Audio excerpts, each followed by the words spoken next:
ഇന്ന് തന്നെ ഡൗൺലോഡ് ചെയ്യൂ. കാണൂ നിങ്ങളുടെ ഫേവറേറ്റ് ഷോസ്. ഹോട്ടലിൽ നിന്ന് മില്ലിൽ നിന്നൊക്കെ പണം പിരിക്കാൻ പോണെന്നാ പറഞ്ഞിരിക്കുന്നേ. എന്നോട് ചോദിക്കാതെ അമ്മ ഇങ്ങനെ പറയില്ലല്ലോ. അങ്ങനൊരു തീരുമാനം അമ്മ എടുക്കാനും വഴിയില്ല. അവൻ പറഞ്ഞതേ ശരിയാ. പിന്നെ ഇവിടെ വന്ന് ആളെ കണ്ടപ്പോഴൊരു സമാധാനമായത്.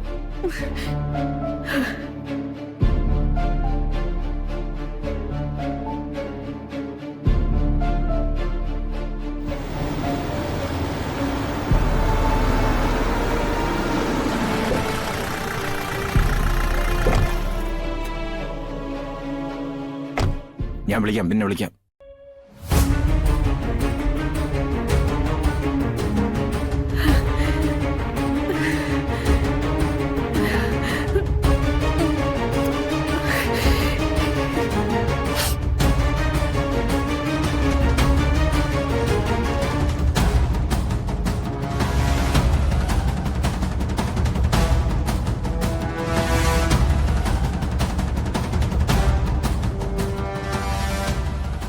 ശാലിനി, അനു പറഞ്ഞതനുസരിച്ച് വിശദമായൊരു അന്വേഷണം നടത്തി.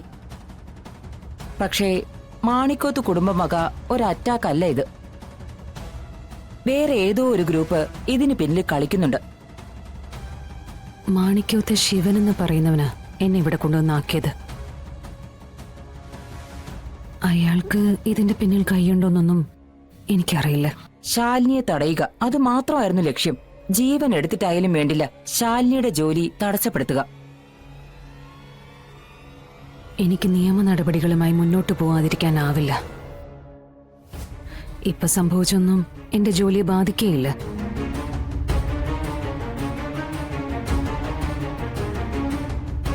ഇനി അതാണ് അവരുടെ ലക്ഷ്യമെങ്കിൽ തോറ്റുകൊടുക്കാൻ ശാലിനിക്ക് മനസ്സുമില്ല. സൂക്ഷിക്കണം. ആക്രമിച്ചവരുടെ ലക്ഷ്യം എന്താണെന്ന് അറിയുന്നത് വരെ നമ്മൾ ഭയക്ക് തന്നെ വേണം. ഞാൻ പറഞ്ഞത് മനസ്സിലായല്ലോ. ഇനിയും ഇതുപോലുള്ള അപകടങ്ങൾക്ക് ചാൻസ് ഉണ്ട്. എന്നെ ഇതിൽ നിന്നും ഒഴിവാക്കി മാറ്റി നിർത്തേണ്ടത് മാണിക്കോത്തുകാരുടെ ആവശ്യമാണ്. അവരല്ല ഇതിന് പിന്നിലെങ്കിൽ പിന്നെ ആരാ? അത് തന്നെയാ ഞാനും ചിന്തിക്കുന്നത്. ഒരു മൂന്നാമൻ, മറഞ്ഞിരിക്കുന്ന ഈ മൂന്നാമനെ വെളിച്ചത്തേക്ക് കൊണ്ടുവരണം.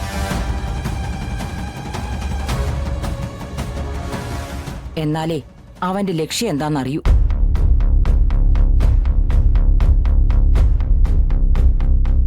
അന്വേഷണം മാണിക്കോത്തുകാർക്ക് പിന്നാലെ പായുമ്പോ മറഞ്ഞിരിക്കുന്ന ബുദ്ധിമാനായ ശത്രു പുറത്തു ചാടും. നമുക്കതുവരെ കാത്തിരിക്കാം. ബുദ്ധിമാനായ ആ ശത്രു ആരായിരിക്കും അത്?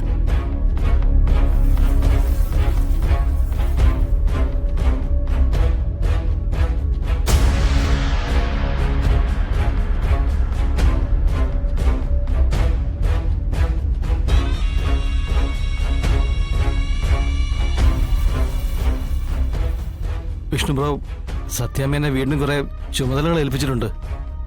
ചുമതലകളോ? ആ ഹോട്ടലിൽ നിന്ന് മില്ലിൽ നിന്നൊക്കെ പണം പിരിക്കാൻ പോണെന്നാ പറഞ്ഞിരിക്കുന്നേ. എന്നോട് ചോദിക്കാതെ അമ്മ ഇങ്ങനെ പറയില്ലല്ലോ. അങ്ങനൊരു തീരുമാനം അമ്മ എടുക്കാനും വഴിയില്ല. അവൻ പറഞ്ഞതേ ശരിയാ.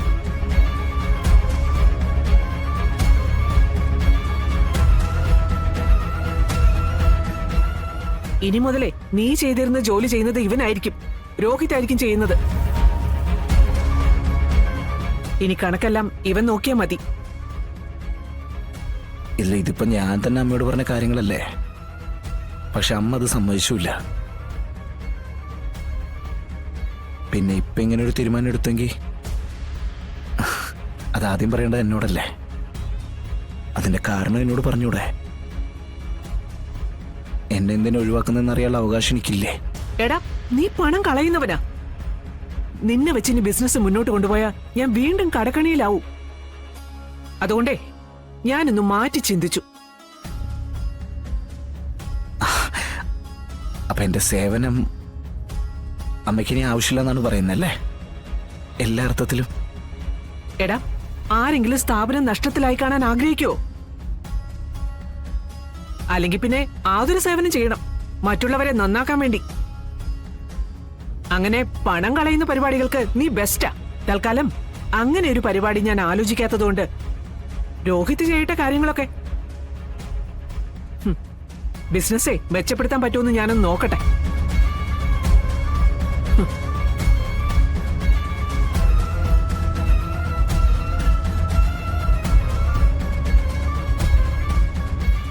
വിഷ്ണു ബ്രോയ്ക്ക് തോന്നുന്നുണ്ടോ ബ്രോ ചെയ്യുന്നത് പോലെ എനിക്ക് ഈ ജോലി ചെയ്യാൻ പറ്റുമെന്ന്? ചുമ്മാ സി ക്ലാസ് കടകളിൽ നിന്നും മുറുക്കാൻ കടകളിൽ നിന്നും കാശ് വാങ്ങിക്കുന്നത് പോലെയല്ല ഈ മില്ലിലൊക്കെ പോയി കാശ് ചോദിക്കുന്നത്. കാശ് ചോദിക്കാൻ ചെല്ലുന്ന അവരെ കാണുമ്പോൾ തന്നെ അറിയാം ഇവരെ കാശ് കൊണ്ടുപോകാമെന്നാണോ അതോ കൊണ്ടുകൊണ്ട് പോകാമെന്നാണോ എന്നൊക്കെ. പ്രത്യേകിച്ച് ആ ഹൈദ്രോസിന്റെ മില്ലിൽ നിന്ന്. അമ്മ ഏൽപ്പിച്ചല്ലേ, നീ അത് നടത്തി കാണിച്ചു കൊടുക്ക. എടാ, ഈ പറയുന്ന ഹൈദ്രോസിന്റെ മില്ലിൽ നിന്നൊക്കെ പണം വാങ്ങിച്ച പിന്നെ നിനക്ക് ഈ പണി നടത്തിക്കൊണ്ടുപോകാൻ പറ്റും. അല്ല ബ്രോ, എന്നാലും ഞാൻ ഒറ്റയ്ക്ക്. എടാ, നീ ഒന്ന് ശ്രമിച്ചു നോക്ക്. നിനക്ക് ഒറ്റയ്ക്ക് പോയിട്ട് പണം വാങ്ങിക്കാൻ പറ്റുമെന്ന് നീ ഒന്ന് കാണിച്ചു കൊടുക്ക്. എനിക്ക് പകരം ഇനി അമ്മയ്ക്ക് സഹായം ഉണ്ട്, ഇനി നീ തന്നെയാ. അത്